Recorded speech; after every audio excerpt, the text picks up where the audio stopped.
Want to visit Colorado but also want to save some money? Here are 9 cheap Colorado destinations that still give you the amenities you need without sacrificing on the beautiful views and adventures you would find in Colorado. Now, if you want to see Colorado for almost free, you can see how I do that in this video up in the corner. Note, some of those options are a little extreme. Now, let's get to it. First up would be the Aspen area. How can that be? Well, stay on Independence Pass, just east of the town of Aspen. This area has a ton of camping opportunities, such as the Difficult Campground, Weller Campground, Lincoln Gulch Campground, all the dispersed camping going up to Lincoln Creek, and the Portal Campground would be another beautiful one as well. You get the point. There's campground after campground here. And not just that, there's a ton of adventure here. For example, Portal Campground is right on this beautiful Grizzly Reservoir, hidden and tucked away in the mountains on an easy 4x4 trail.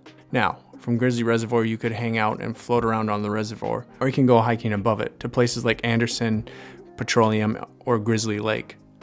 Now, going on Independence Pass, there's many viewpoints and short hikes going off the road, such as that of the ghost town of Independence, going up Lost Man Creek, Weller Lake, or checking out the ice caves and grottos. Some people enjoy cooling down here by jumping off the cliffs at Devil's Punch Bowl, or even floating down the Roaring Fork River right above Aspen.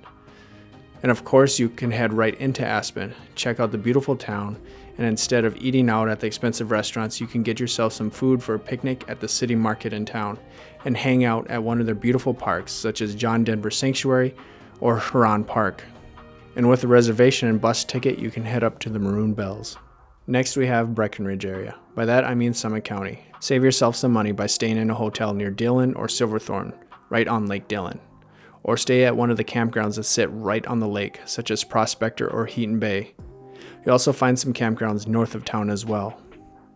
There is quite a few grocery stores here to choose from if you like to pack a meal, but also some cheaper priced restaurants, while only being 15 minutes away from Breckenridge, so you can still hang out along their main street. The town of Dillon has a beautiful amphitheater, which has free shows, usually on Tuesday, and around the lake there's a ton of options for hiking or biking or stand-up paddle boarding. Most hikes are free and require no reservation, with the exception of Quandary, a 14er, and possibly in the future Mohawk Lakes, which is a beautiful hike I highly suggest, near Breckenridge. But north of Silverthorne, you'll find Boulder Lake, which you can hike from Rock Creek, or an easier one would be Lily Pad Lake from Frisco or Silverthorne, or Rainbow Lake from Frisco. Up by Montezuma, there's also a few 4x4 trails you can explore and check out some of the old ghost towns there. You could also hike up to Chihuahua Lake. The next area is called the $1 Million Highway. It is an area between Silverton and Ouray. There are a few camping spots here, especially around Ironton and around the Silverton area.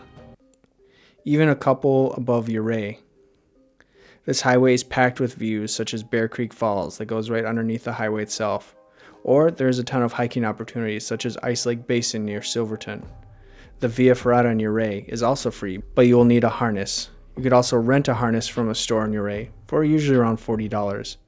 And then you can explore the canyon to your heart's content, while following these iron rungs. There are a ton of trails near Silverton for off-roading. A good moderate one would be California Gulch, or you can go check out the ghost town of Animas Forks. I would suggest getting food at the grocery store in Montrose before heading to this area, or you could find a couple small grocery stores here if you want to pack your own lunch. Leadville, Colorado is a well-priced town for the mountains, and you'll be surrounded by views as you sit below Colorado's tallest peaks. There are plenty of campgrounds around town, especially by Turquoise or Twin Lakes. These are also fun places to explore and go fishing. Interlochen Trail is a popular one on Twin Lakes as it goes to an abandoned lake resort. You could also hike Colorado's tallest mountain, Mount Albert, which is a relatively easy hike for a 14er, but still a 14er. You could also check out its neighbor, Mount Massive, or check out Hagerman Pass, an easy 4x4 route with a cool hike to the Hagerman Tunnel. Closer to town, you'll find the Leadville Fish Hatchery, which is free and fun to explore. Some campground names are Silver Dollar, Molly Brown, along with many others. If you just drive around Turquoise Lake, there's some decently priced restaurants here and also a Safeway in town. Pagosa Springs, a somewhat secluded mountain town in southern Colorado. The hotels are pretty cheap here, and there's also a lot of camping options around the town. But this is going to be a cheaper town for hotel visits in terms of mountain town prices. Many people go here for the beautiful hot springs. It is one of Colorado's best resorts, but also one of its most expensive. But along the riverbank near the resort, there are free hot springs. A lot of people like to float down the river. I, myself, like to float down the river and then jump out of the hot springs and watch others flip their tubes. The town has a lot of options in terms of well-priced restaurants, and even though it is so secluded, it has a few different grocery stores. You could go explore the Indian ruins of Chimney Rock National Monument for a small fee. Or if you have a National Parks Pass, you could do it for free. This town is also surrounded by wilderness, including Colorado's largest wilderness to the north. So you're going to find many beautiful hikes. A very short hike would be to Treasures Falls, just a few hundred feet off of Wolf Creek Pass. By the way, I go more into depth on each area. If any area intrigues you, go check out my channel for a video about that area or click the video up in the corner. Now for the famous Telluride. This town looks like it came out of a dream. As you drive down Main Street, you'll catch views of Ingram Falls, but as you go farther down the street, you will catch views of Bridalveil Falls. There's a gondola that goes from the town up to the resort, and that is free to ride. There are a few hikes going out of town, like Bear Creek Falls, or those going up to Bridalveil Falls. There are a ton of off-roading options here, although a nice easy one would be Last Dollar Road, where you will catch views of Mount Wilson. Now, if you're looking for a place to stay, I would choose a campground just south of town, like near Alta Lakes, or Sunshine Campground, or those around Priest Lake. You could also save money by staying in Montrose, and then driving in for the day, or staying at some of the campgrounds near Ridgeway, such as Ridgeway State Park. Now for food, there is a grocery store in Telluride, but you're going to find cheaper options in Ridgeway, or cheaper yet in Montrose or Durango, if you're coming from the other way. Which leads me to Montrose. Most people just drive through this town, but I think it is a beautiful town. You're a day trip away from Ouray or Telluride, or to the Black Canyon of the Gunnison, which is a national park and really cool looking. So if you have a National Park Pass, you can get in for free.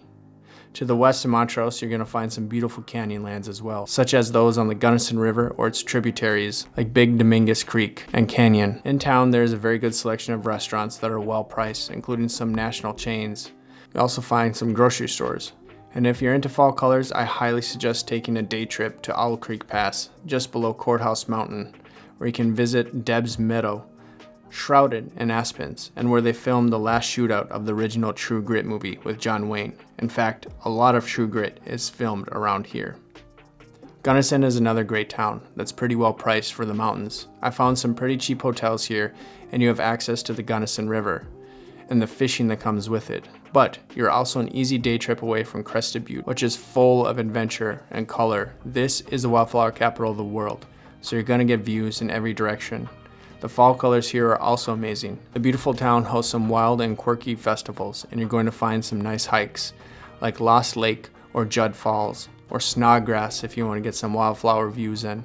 I personally like to hang out around Ohio Pass, Kebler Pass, Slate Creek, or near Schofield. In town, there's a ton of great restaurant options, although it may be a little spendy, so you can pack a lunch in from the local grocery store in Gunnison. Crested Butte also has a good amount of camping opportunities, such as the Old Be Joyful Campground up Slate River, or a ton of camping options as you go up Schofield Pass in between Gothic and Schofield. Next, we have the town of Granby. This town is better priced than its neighbors Grand Lake or Winter Park. Obviously, you have day trips up to Grand Lake, where you can hang out on the beach or head into Rocky Mountain National Park, or go hike into Indian Peaks Wilderness, such as Monarch Lake or Lone Eagle, which is more of a backpacking trip, and you will need a permit if you go overnight there. The town has cheap restaurants.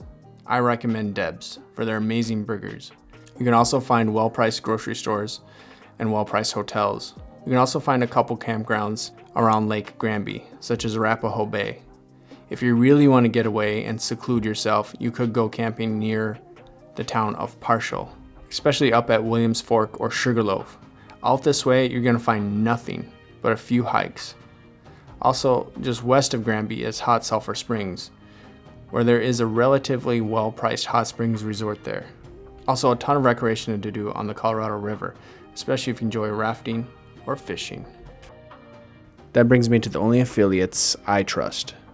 That would be Darn Tough Socks. I've used these socks for close to 10 years now for exploring Colorado and for at work. They're made out of merino wool. They're the only sock I use, and they're guaranteed for life. This is my collection of everyday / hiking socks.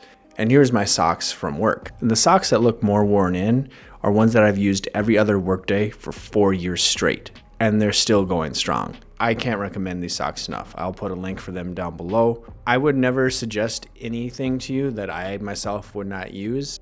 Anyhow, thanks a lot for watching. I really hope you enjoy my videos and stay tuned for more.